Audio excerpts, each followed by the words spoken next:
You are listening to the Lawyer Stories podcast with host Benny Gold. Lawyer Stories was founded in July 2017 on Instagram and is an expanding global network of lawyers and law students sharing their personal journeys to the noble profession of the practice of law. Join us on this podcast as we dig deeper into these stories and hear from lawyers and law students from around the world in all areas of the legal profession. Here at Lawyer Stories, we believe that every lawyer has a story. What's yours? Welcome to the Lawyer Stories podcast with Benny Gold. Today we welcome in Don Smolen, owner, attorney at the Alpha firm, focusing on catastrophic tort litigation. It's the Alpha attorney because Don fights relentlessly for justice, but what drives him more than just winning cases is standing with people during some of the hardest moments of their lives, giving them the compassion, respect, and dedication they deserve. At the Alpha firm, Don believes in fighting smart, fighting hard, and most importantly, fighting for what's right. Don, great to finally meet you and have you on the show. Great to be here. Thanks so much. Yeah, I love your Instagram. Everybody should follow Don, the Alpha attorney. Super cool. And also the website's really dope, if I can say it, with the lion on there, and it's really cool. Great. I appreciate it very much. My marketing people have done a very good job. Excellent. Love to hear that. So really excited because you grew up on a ranch near Tulsa, Oklahoma. I've never been there, and it's kind of different because I've never, I don't know, it's like a different place, you know what I'm saying? Like, Right. So I want to hear a little bit about that. Like, what was it like to grow up on a ranch near Tulsa? So I grew up on a 640 acre ranch, Wow.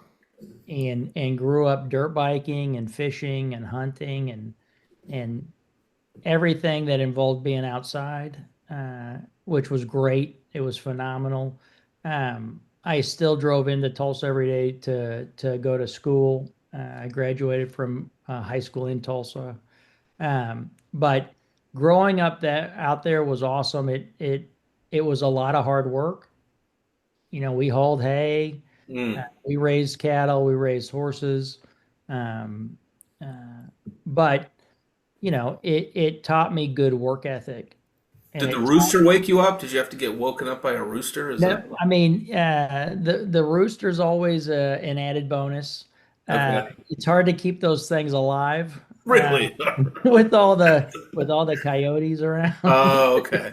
Right. Well, But you know, yeah, I mean, it was early but it was great. It was a great experience. I loved growing up there. I've tried to go back and buy the place I grew up on. oh, did you? Okay. I'm first in line whenever Okay. they sell. But no, it was a great experience, and it was great because I got a good introduction to what it was like to do real hard manual labor. I learned how to operate farm equipment. You know, I learned how to drive tractors, which all this stuff ended up coming back when I started doing my litigation. You know, I've had cases against John Deere. I've had cases against Oh, trucking wow. companies. I know how to drive a loader. I know how to drive a semi truck. Like all these things that I just kind of grew up learning how to do, Yep. never thinking it was going to help me at all in my career. And it's actually been a much bigger help than I ever imagined. Wow, that's pretty amazing. Does it feel like a conflict of interest when you have a case against John Deere because you used to ride him all the time? I know. No, I'm just Yeah. kidding. Well, hey, and we didn't have John Deere's. We were Those are bougie tractors. Okay. Okay. Yeah, John Deere's green for a reason.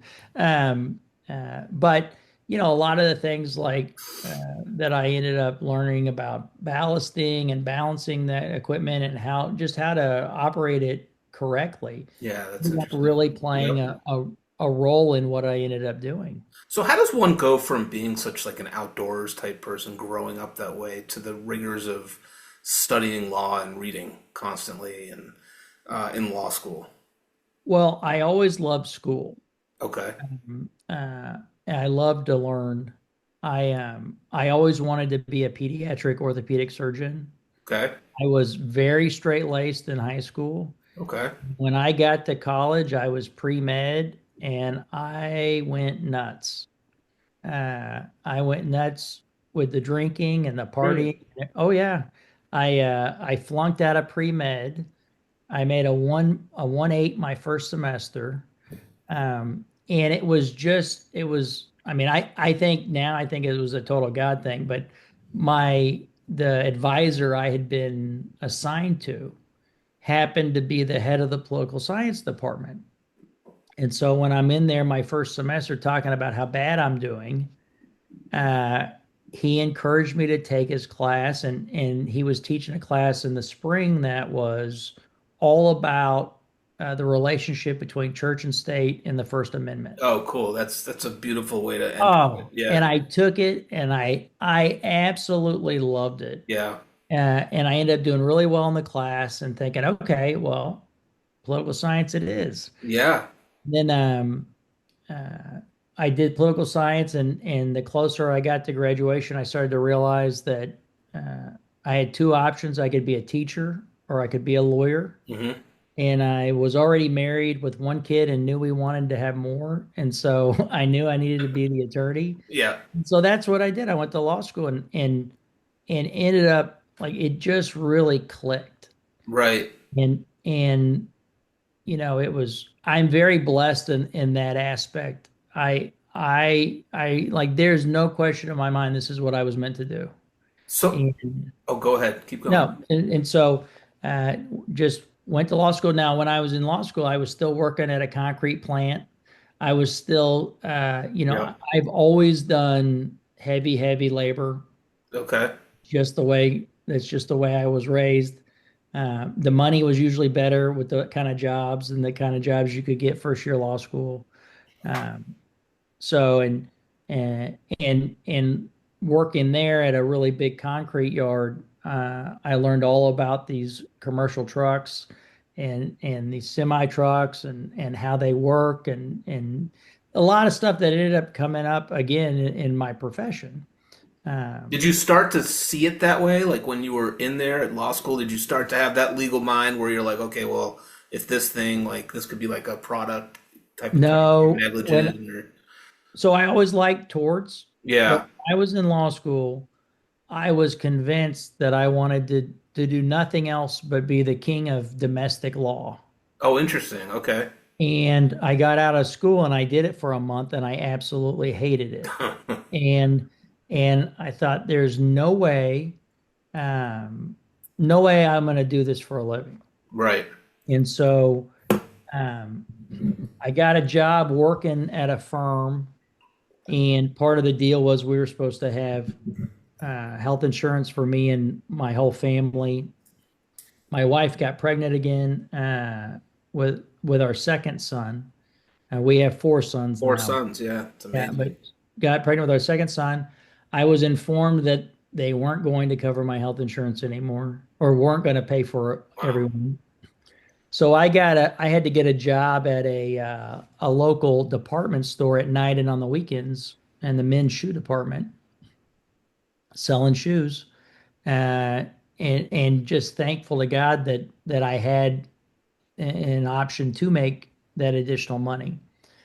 And a lawyer that was older than me, that did a lot of advertising, heard about me doing this job, and he came and found me and said, "I want you to come work for me." And so I did. How do you think he heard about you? That's really interesting. The restaurant where my wife worked Hmm. to put me through law school, he was a regular at. And so he'd always ask how things were going. I'd never met him, but he'd always ask my wife how things were going, what I was up to. And she would just like, it wasn't a thing to she and I. Like we just doing what we had to do Yeah. to Yeah. eat. Right. Um, but he heard about that, and that's when he came and found me. Wow. He brought me on board. Now, he was not a litigation attorney. He was a pre-litigation, like he was a car wreck guy, but he didn't have anyone that did his work comp. And back then in Oklahoma, work comp was really big. It had not been gutted like they gutted it in 2014 with tort reform. And so he had just uh, an overwhelming amount of potential business. And Okay. so I started doing his work comp. Now, no one had ever taught me how to try a case. I had never done a deposition. He'd never tried a case or done any Okay. deposition. Okay. And so I just started going down to the workers' comp court every day and watching and trying to figure out how to do this and just kind of winging it. And so over time, over the next year, I started building a really large work comp practice. And it got so big that he and I decided that I'd go out on my own, take my comp practice, still pay him what I had agreed to, pay him when I was working for him, and he'd keep sending the cases to me, Wow. and that's what we did. I still 90% of my business today is lawyer referral. I Okay. still do all of his litigation for him. Really? Wow. Uh-huh. Okay. Like, and the big, he's the big advertiser in the eastern part of the state. I also do the majority of the litigation for the big advertiser in the western part of the state. So are you when I think I missed like what kind of law he was doing. Was he doing personal injury even He though was, he was giving you workers' comp? it was all pre-litigation car wrecks. Car wrecks. So, Okay. yeah, Got it. like, Got it. I Got it. mean, and then if something, something outside the norm came along, he'd have me help with that, and then I did all the work comp. So what when you say that, like how far and I've talked to people who do things like that, like they take the case until either settle it or send it off, but what like how far does he take the case? He would take it until the time where it needs to be litigated. And Okay. then when it was time to litigate it, he'd transfer it to me. And that's still how we do it. Okay. Interesting. Um, and there's a bunch of lawyers in the state of Oklahoma that do it that way. Mm-hmm. Yeah. And especially, the older they get, they don't want to screw with trying cases anymore, and I get it. And so, I think they thought, well, we got this young guy that's hungry and wants to work. And I learned real quick that if you actually pay these lawyers the referral fees, you tell them you're going to pay them, that you keep getting business. Yeah. And it kind of just took off. And then I was doing these comp cases, and I kept seeing like this reoccurring theme of, I'd have a 50-year-old African American woman that was hurt at work.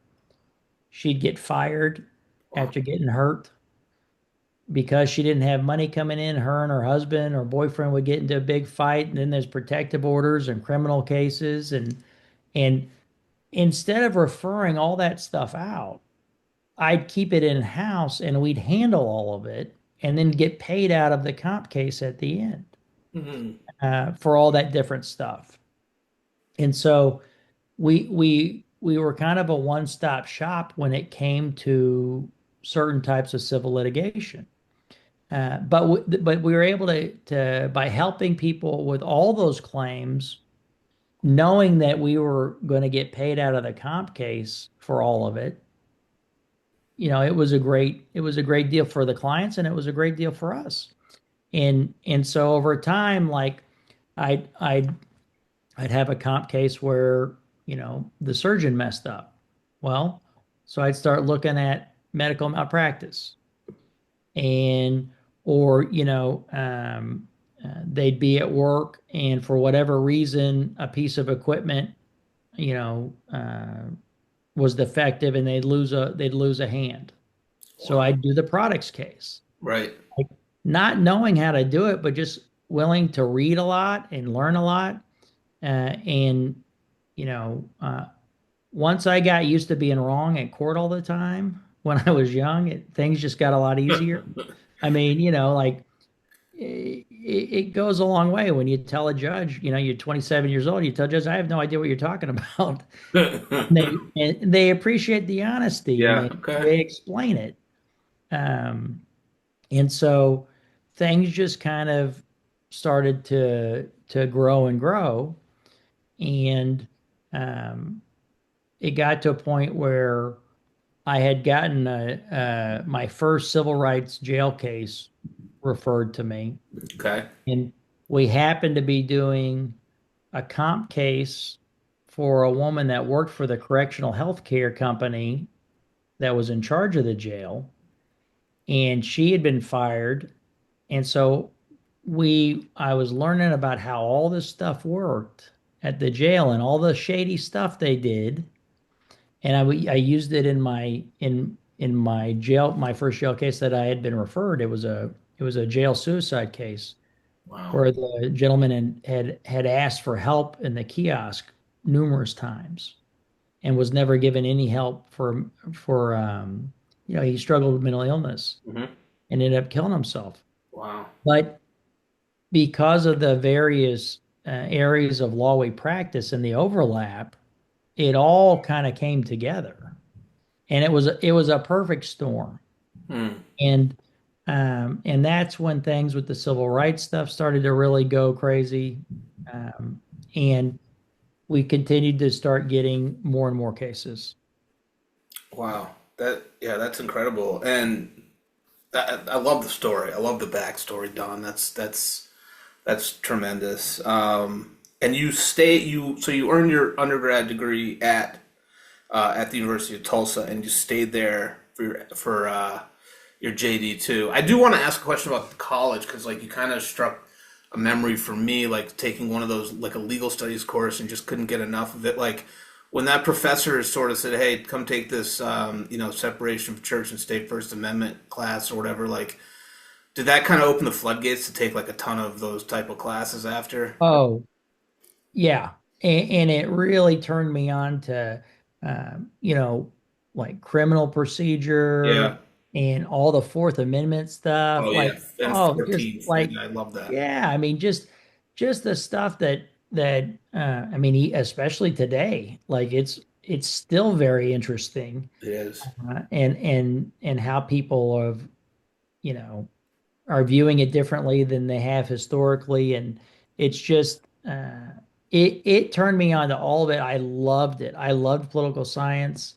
Um, I had always loved history, Mm, and so it was a perfect fit, and it continued into law school. And right. it's funny because like criminal procedure was one of my favorite classes. Well, Yep. Me too. now I do a ton of civil rights work. Right. It's all based on Fourth Amendment I mean, how violations. rewarding is that to be like, I do civil rights work. People come to me to take their civil rights case. I mean, that's like, I don't want It to say is. it's a dream for law students, but a lot of people in law school are sort of like that. That would be amazing to be able to do these type of cases. So what I tell all my lawyers, especially my young lawyers, is we have hundreds of cases that in law school I just wanted one of.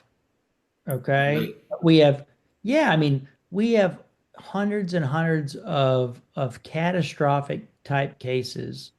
I have more clients that I represent on wrongful death than I do that are alive. Wow. And you've got thousands of lawyers in Oklahoma who would die to have one of those cases. Wow. And they're trusting us What with, makes you different? Like, what besides the experience? Like, how do you? What makes you different? And like, how do you handle somebody who's grieving so bad? You know, and so I think a big difference is I know what it's like to get my hands dirty, yeah. know what it's like to drive a semi truck or a concrete truck or a piece of equipment like and we're all people. Everyone puts their pants on the same way in the morning, Mhm. and there's not this hubris that you see with some of these attorneys, and there shouldn't be. But I think the difference is I take these cases very personal. Mm.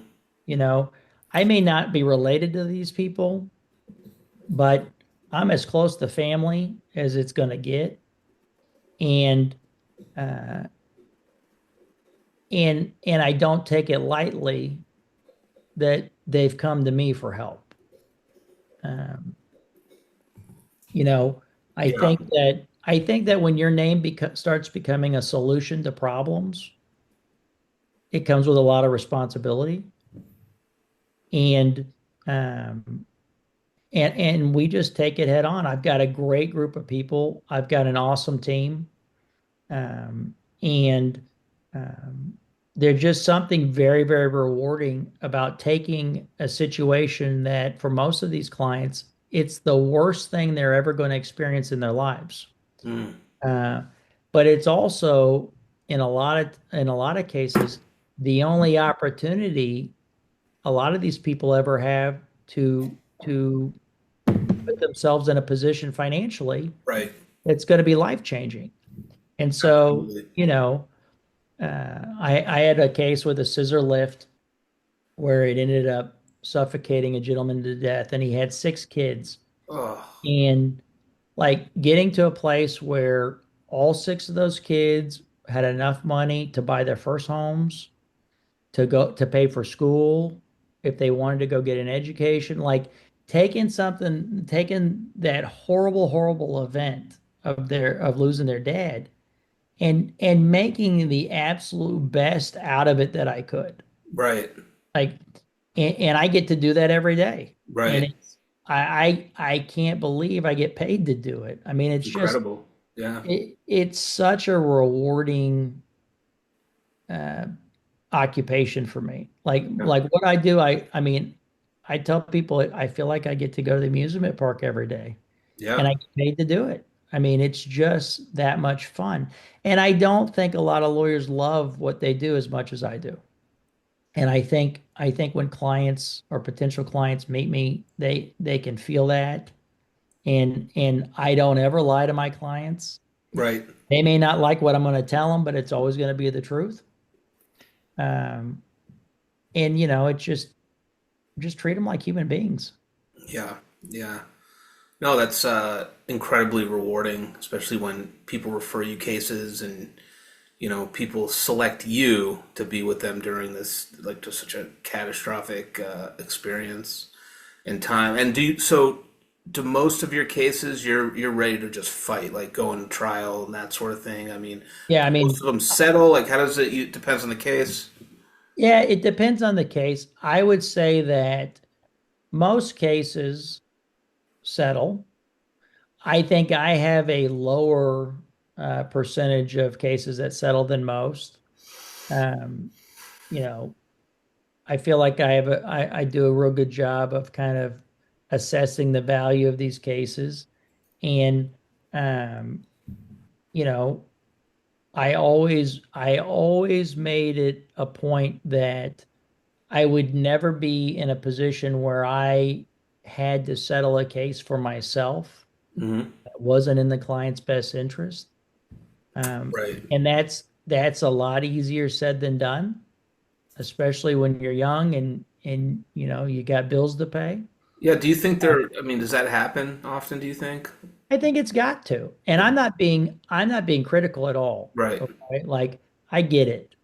Um, but it's hard. I think it's hard, especially as a young lawyer, even as an older lawyer. Like you've got obligations that have to be met, Right. and you got a 7-figure offer sitting there, and the right thing to do is get up and walk. It's easier said than done. But once you've done it once, it's very liberating. Um, and shot like there's just not a lot of lawyers out there that'll do that. Well, And so I mean, like, what's the mindset you have to have? Like, say you do have this seven-figure offer in front of you, and you're sitting there, you're like, oh, I could cash out, get my 30%, give the client's going to be set up, or I know they should get like higher seven figures, but if I go to trial, I risk like losing, but the offer could come up maybe pre-trial or in court or in mediation. Like, how do you like? What's the analysis that you really kind of go through? so I would say that most of the time, and every time I've ended up trying a case and gotten a really big verdict, it's been because I had no other option. Okay.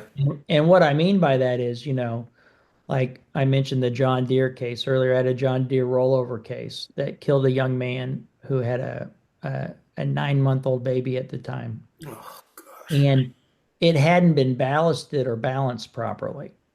And um, their expert, who was also their consumer safety engineer, had lied during his deposition.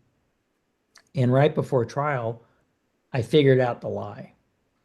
And we had gone to mediation on the case, and they offered their top offer before trial was $5,000, um, which is just it's disgusting and it's offensive. Hmm. Um, uh, and those lawyers guaranteed their client that they were going to win that case 9 times out of 10. And $6 million later, uh, Wow. they learned that I guess it was the 1 time out of 10 that got them. Wow. Wow. Like, um, Did that go to trial? yeah, it went to trial. We got a verdict for 3 million in actuals, 2 million in punitives, and then at the time, post judgment interest was 10%. So by the time the appeal was over, we had obtained over $6 million. And they appealed it and it was affirmed? Mm. Oh Wow. yeah. No, I mean, we gutted them. It was one of the funnest trials I've done. But like most of the time, those are the cases you go try. Like, rarely is there a situation where they offer so much money that even though it might not taste good, it's at least palatable. Hmm. You got to at least tell your people to think about it. Right. But rarely does that happen. And so, you know, um, every case I've ever tried that's resulted in a substantial verdict, it was all ones where the offer was so low that I'd rather take zero than take what they'd offered. Okay. That And makes sense. my clients trust me. Like, I have really, really good relationships with my clients. Um, I know that uh, and I say this humbly. I know that walking away from a 7-figure offer is a lot different for me than it is for them. Mm. Um, I don't ever want to lose the fact that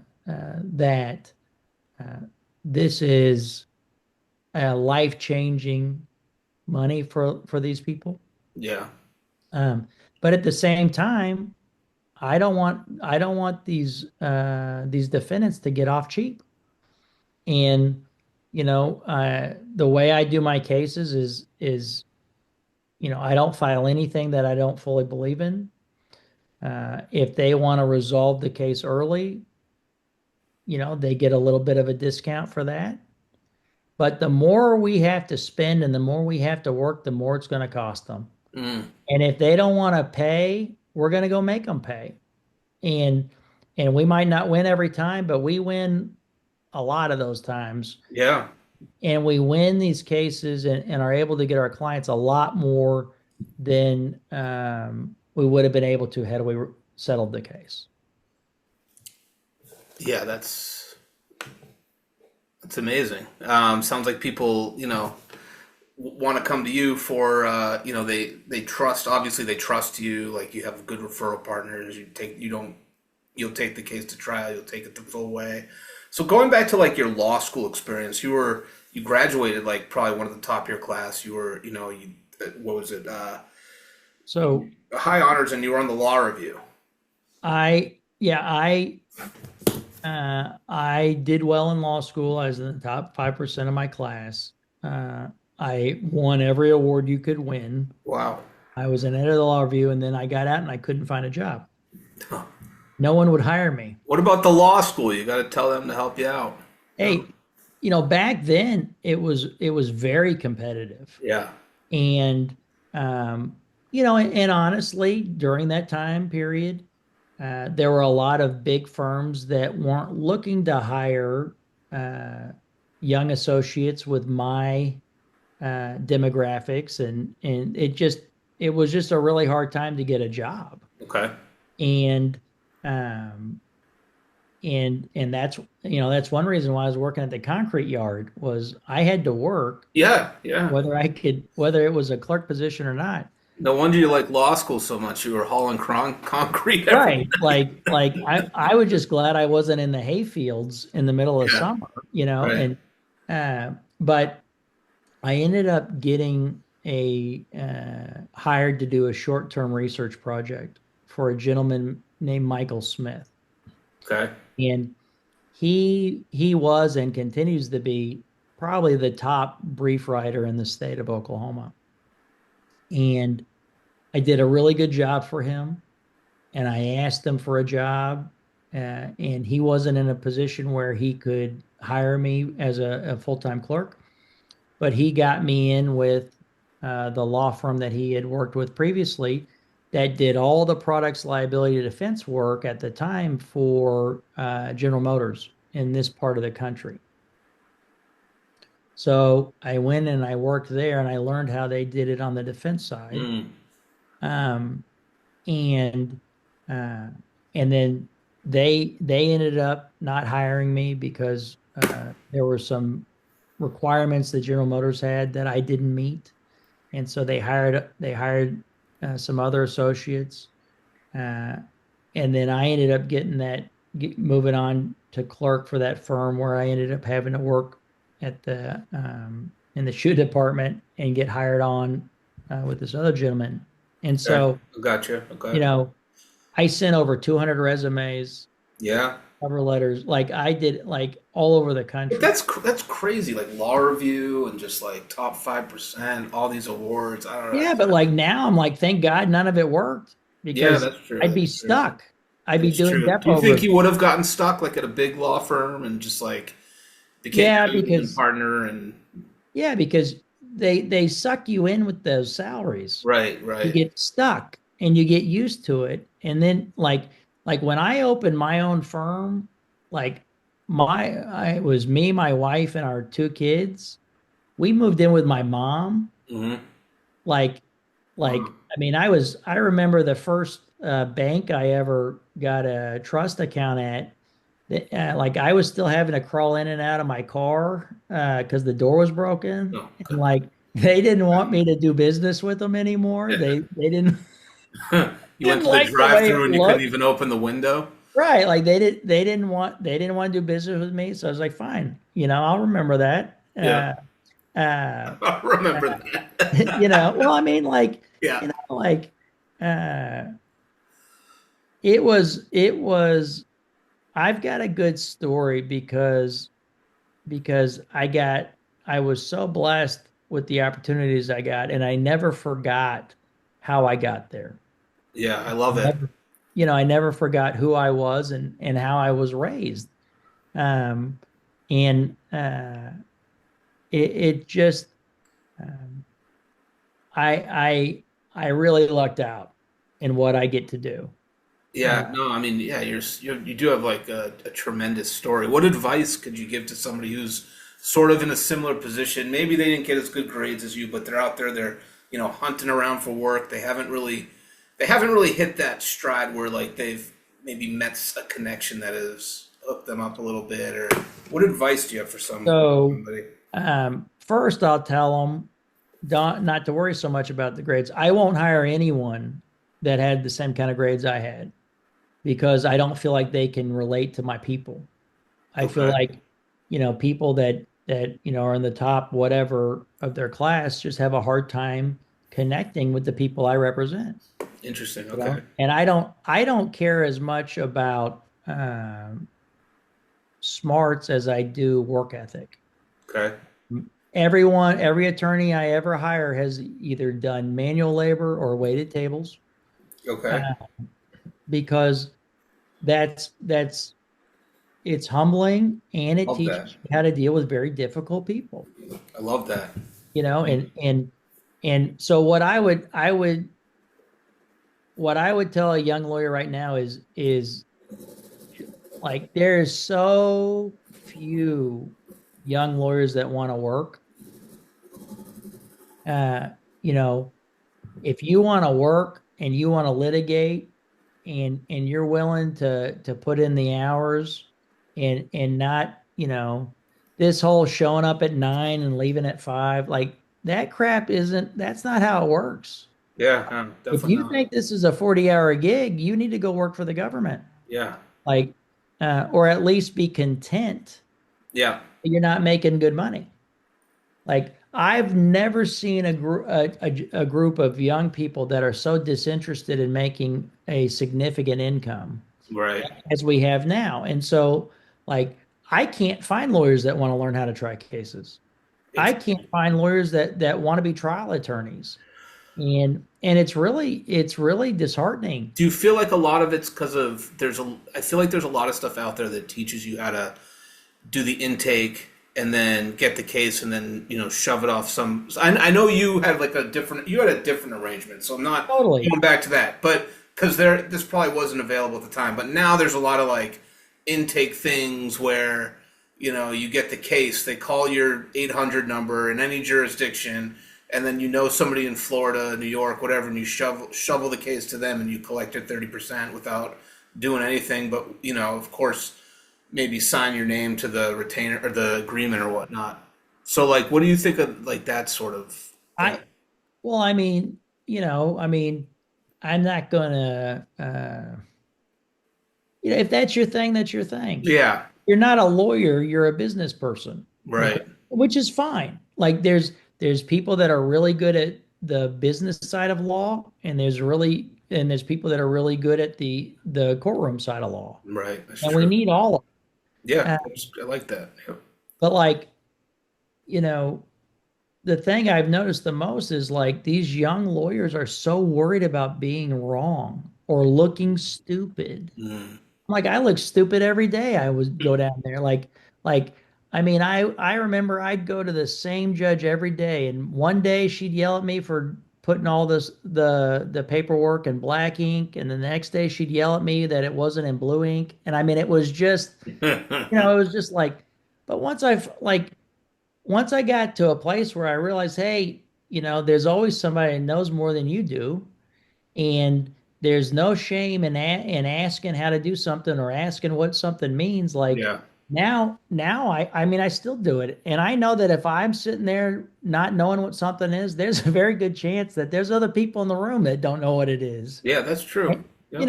And I'm okay with that. But like, oh my God, these younglers, they're so worried about how they're going to look or messing Right, up. And uh, there's something to be said for just going and giving it a try. right. Yeah, no, Like, I 100% you agree. know, and my thing is, like, I never had anyone teach me how to do depositions, how to try cases, how to, any of that. I mean, you've got law students these days, they graduate, they wouldn't know where to go file a lawsuit. Yeah, right. I What? know that for a fact because every one of my clerks, I make them do court run, Okay. because they need to know how it really works. Right. Of course. Like, what a civil cover sheet is and how you file stuff. Like, there's so much about the practice of law that you don't ever learn in law school. Yes. You know, Totally. I'm shocked that they don't have classes on how these young lawyers should dress. It blows my mind. Have you seen like people dressing kind of weird, like to court? Just unprofessional, Unprofessional. you Yeah. know. And here's the deal. When I was a law clerk, I had one suit. I had no air conditioning in my car.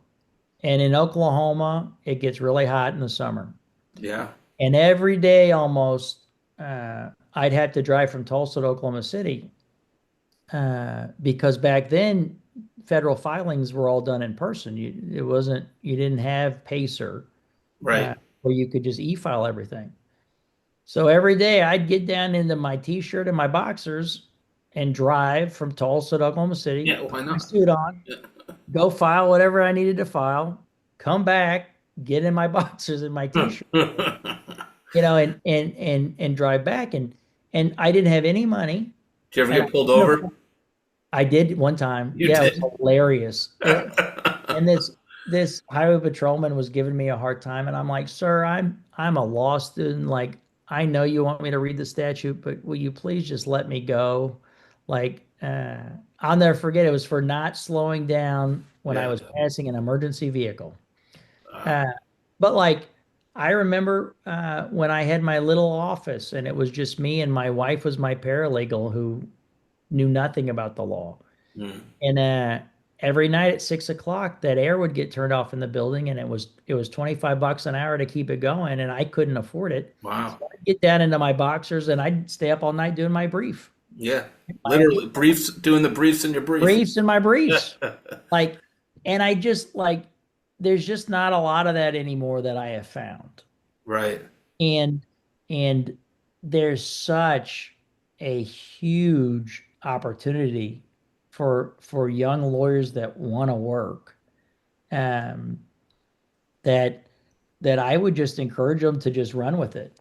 Yeah. Like like I tell people, and I say this humbly when I'm talking to them, but like, I'd love to find another me from 25 years ago. Yeah. Like, just let me work. Give me the cases and let me see what I can do with them. Right. And they're just not very many out there, at least not that I have found. Yeah, no, that's interesting. I think like the practice of law is like such a traditional thing, like being up late, being in the stacks, being in the books, like study. One of my favorite movies is a 1973 movie, The Paper Chase, and these Love it. the guys are in like this. I was telling my wife this past weekend because I wanted to do some lawyer stories work, and I'm just, I sometimes I picture myself in this like a hotel room, like with all the papers everywhere, just trying to figure out plot my net. And they were doing that. They were studying for the bar in the paper chase, Yeah. and in a Oh, hotel room, like they're just like I mean, what nothing. happened to the days where people were putting wrong outlines, leaving them laying out I'm That's serious. Like, not pulling a piece of paper out, pulling a page out of the treatise in the library. right. Like, and the Socratic method, like, Oh where yeah. has that gone? Oh, that was terrible. I hated that. But Yeah, yes, but like, that's what made us who we were. yeah, that was Now, tough. now it's like these law schools are walking on eggshells and they don't want to offend anyone. They don't want to upset Right. everyone. Like when it comes to civil litigation, not everyone gets a trophy. That's There's a right. winner and there's a loser, and it's adversarial. And you can be respectful and still be adversarial. Yeah, yeah, And that, I agree. it's kind of the art of war. I mean, there it's one of the last, like, I feel like, that's as close as some of us can get to the Colosseum in ancient Rome, like gladiator style. Like it is a fight, Yeah, and one side's going to win and one side's going to lose. And a lot of times it comes down to who wants it more. right.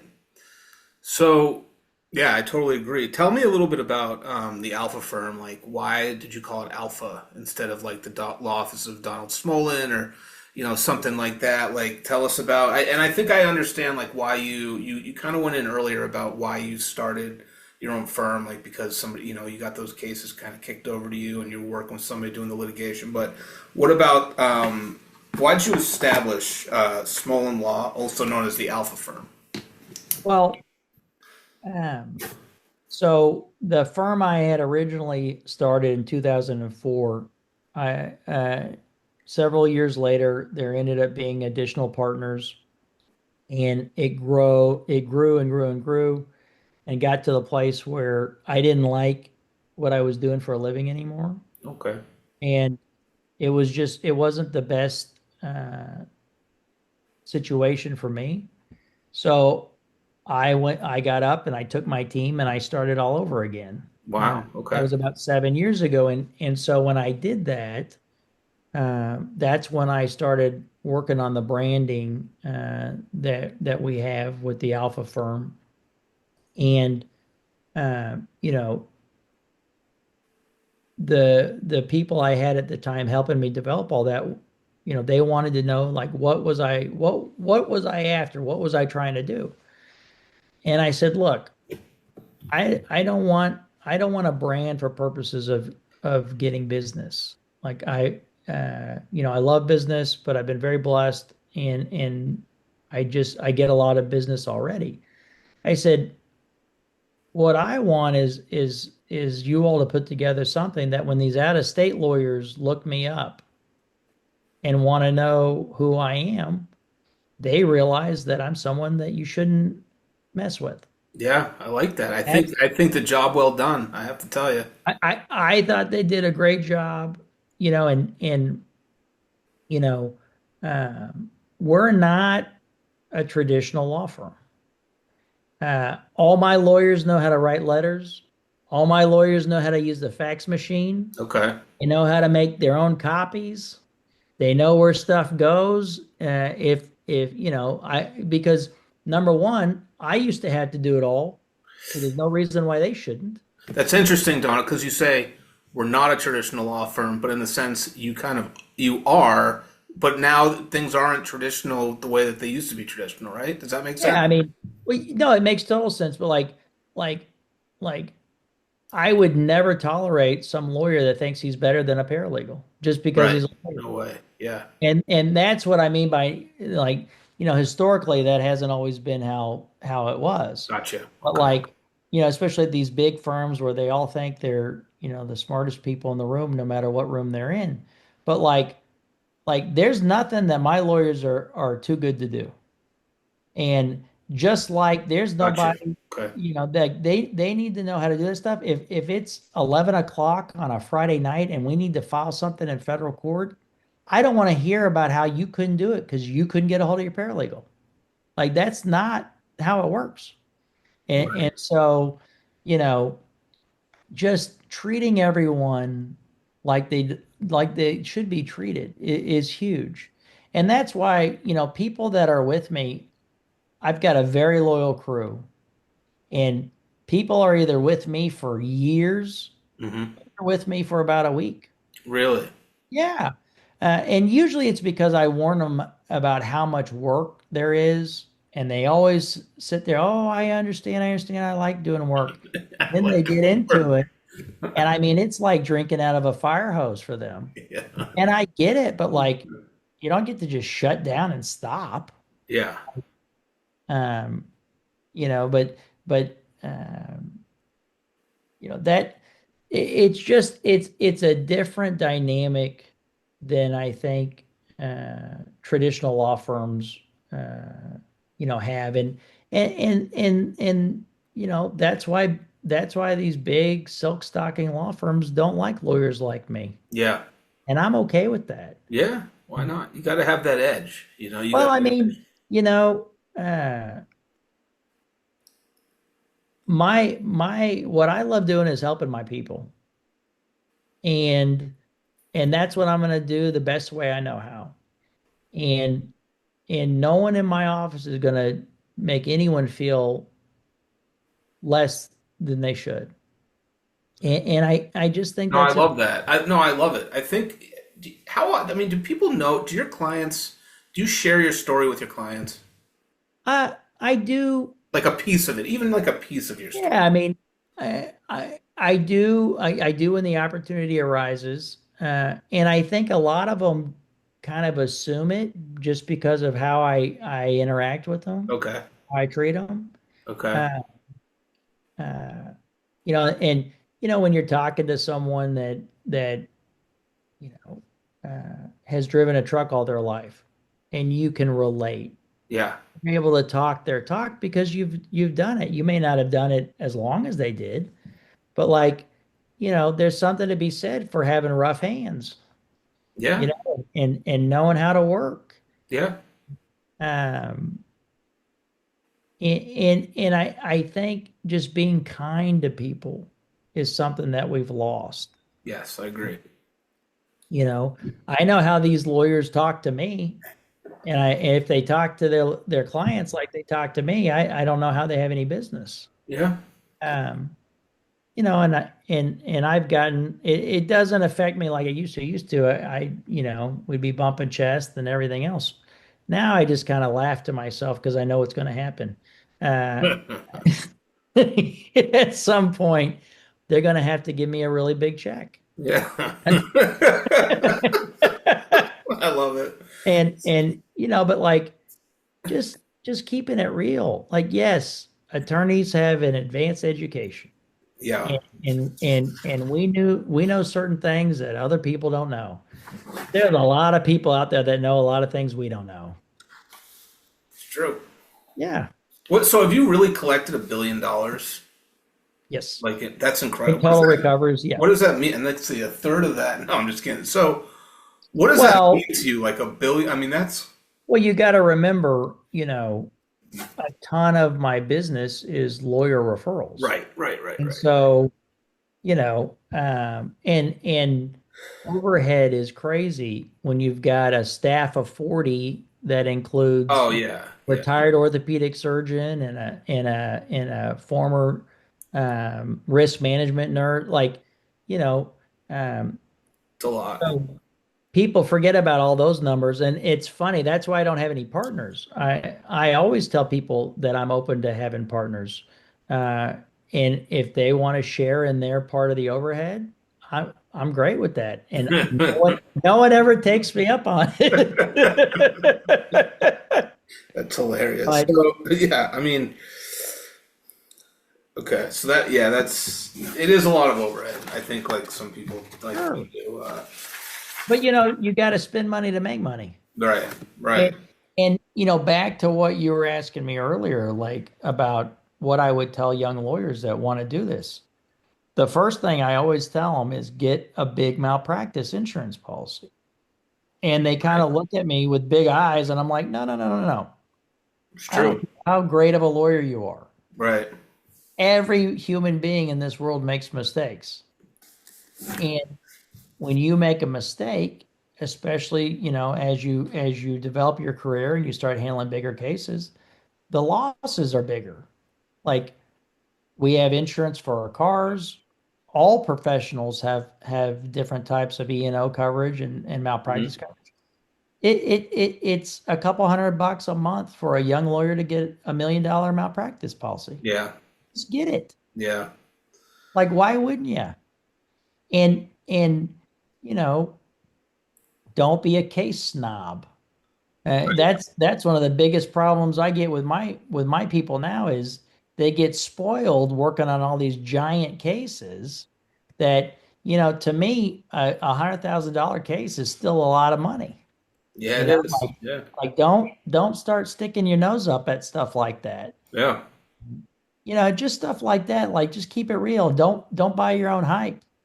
Right, right. What? So, how do you instill that mindset, like the alpha firm? Like, what? I know you were talking about the branding, but like, you think of alpha, you're like the alpha dog. Like, is that kind of what you were like the top dog, like the not top dog? That's like another. But like, No, like, and how do you keep that going like throughout the firm type of thing? well, the first of all, you got to be able to back it up. True. And what I mean by that is, like, you know, if you, I'm big on always doing what I say. And so I don't, I rarely will say, look, it's X or nothing. Like, this is the number. Pay Right. it, go try the case. And they don't pay it. Well, then I go try the case. And I think that's the big difference is, you can talk a big game, but once you start backing it up, it changes things. Mm, And once you start getting these big verdicts, I think the hardest thing right now is getting these defendants to let us go try a case. mm, Like, they want to throw so much money at it because they don't want to go try it. right. And you know, getting to a place where you say, look, this is my bottom line, pay it or I'm gonna go try it. They tell you to go pound sand and you go try the case. Like, Mm, now, you don't always win, but yeah. you win enough where it starts making up for all the other ones. Yeah. And you get to a place where they know that if they piss you off, you're just going to go try the case and you're going to do a really good job of it. You're not going to spare a dollar. you're gonna bankroll it like it needs to be. You're gonna get the top experts. You're gonna get the top everything, and then you're gonna go shove it down their throat. And you have some on staff, What do you mean? experts, like you have top Well, yeah, I've got in-house people. I don't use them as in-house. my experts, Okay, but they vet everything. Like by right. the time it gets to the experts, it's so well prepped that there's not a ton left for them to do. Gotcha. Okay. So like, do you have any examples of your cases that, or like a case that sort of bring your vision, to fight for people who don't have a voice, to life? Like, do you have like an example of a time where you really felt like that was? I mean, I know it's all cases, but maybe something that. No, there's one that I'll never forget, and it was a young African American woman who was bipolar schizophrenic and had presented to an emergency room in Tulsa having a total meltdown. Mm, And they decided that the best thing for her was to be involuntarily committed. And so they did that. And in Oklahoma, you can do a 72-hour hold mhm, if a physician signs off on it. mhm. And they, when they committed her, they weren't aware that they didn't have a bed available for her on the psych floor. So they ended up moving her to a different floor. Okay. And um, over the course of the next 72 hours, um, one of the nurse techs tried to rape her. My And goodness. thank goodness, another nurse tech walked in on it and was able to stop it. But that nurse tech ended up going to prison for this attempted rape. And I was able to help this poor young lady, uh, deal with this traumatic situation. Wow. And um, and I remember because uh, we litigated the case. They wanted to go to a second mediation, Hmm. and they were flying all these people in from all over the country, whatever. But I knew that I knew that they were going to offer her $1 million, Hmm.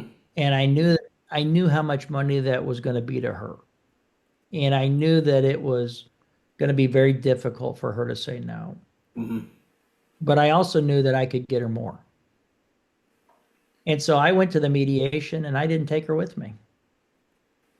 And everyone on the other side was all bent out of shape and mad and angry, wanted to know where she was. I said, "Oh, she's in my office." I said, "What'd you guys think? I was going to bring her here, you're going to dangle $1 million in front of her and she was just going to jump at it?" Yep. Yep. Well, needless to say, the mediation blew up. And we ended up litigating the case some more. And uh, she came out very, very well. And I was able to get her set up with a financial group that was able to invest her money Wow. so that she was able to make more in interest a year than she had been making. Wow. She was able to buy her home and her car. And it was just an awesome, It's amazing. it was incredible. Like it felt so good. Yeah. And that's what I'm talking about. Like this is such a horrible, horrible situation. And and she's letting me help with that. Like she's Yeah. trusted me to fix that. Right. And we did. And not only did we tag them financially, but there was a lot of things they had to put into place as far as protocol to make sure that kind of stuff didn't happen again. But Wow. like that's one I'll never forget. Um, this 9-month-old whose daddy was crushed when that tractor rollover. Terrible. Like it is terrible, but he's going to graduate from high school a multimillionaire, Yeah. and honest to God, be able to do whatever he wants in this world. Yeah. And that's, you know, does that make up for him having to grow up without a dad? Absolutely not. but it's a way for his dad to leave some kind of legacy, Right. you know, Yeah. and that's a big deal to me. Like that's huge. Yeah. Agree. Um, Agree. I love that, and you're very passionate, so that's great with that. well, I love getting to help these people, Yeah. um, and I don't take it lightly. Yeah. Totally. We could tell. Tell us about like your community impact a little bit. Your firm was recently named top three finalists for Tulsa World Media Company's best law firm 2025. That's awesome. And then how do you guys stay connected with Tulsa and like the broader community? Like what do you do? So, 10%, at least 10% of my gross revenue goes to charity. Wow. Um, uh, and it has been that way since I was living with my mom, Wow. opened our own firm.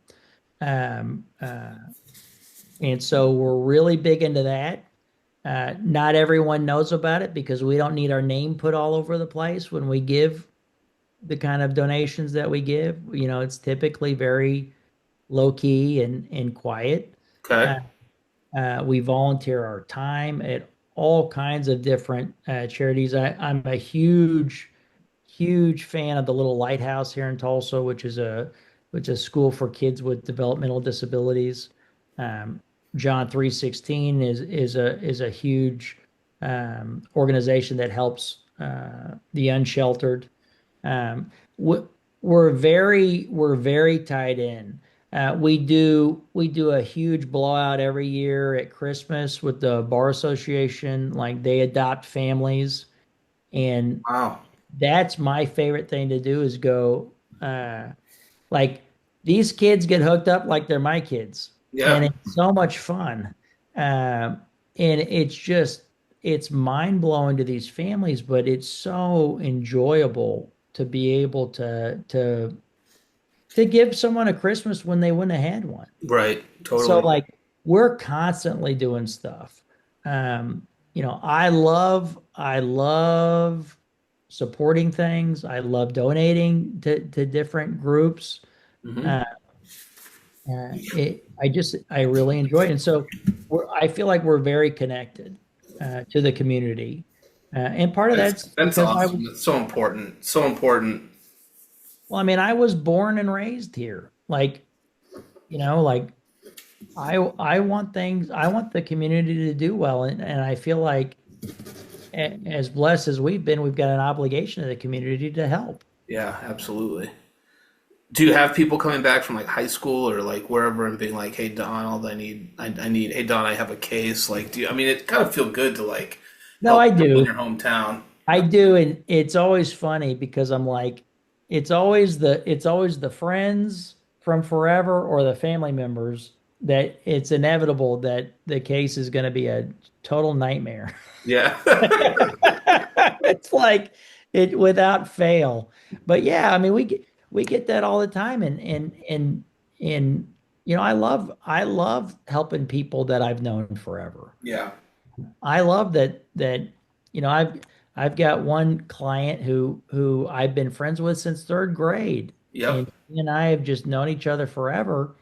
But when she has legal stuff come up, I represent her. That's awesome. And and so yeah, I mean, I've represented teachers that I had in high school.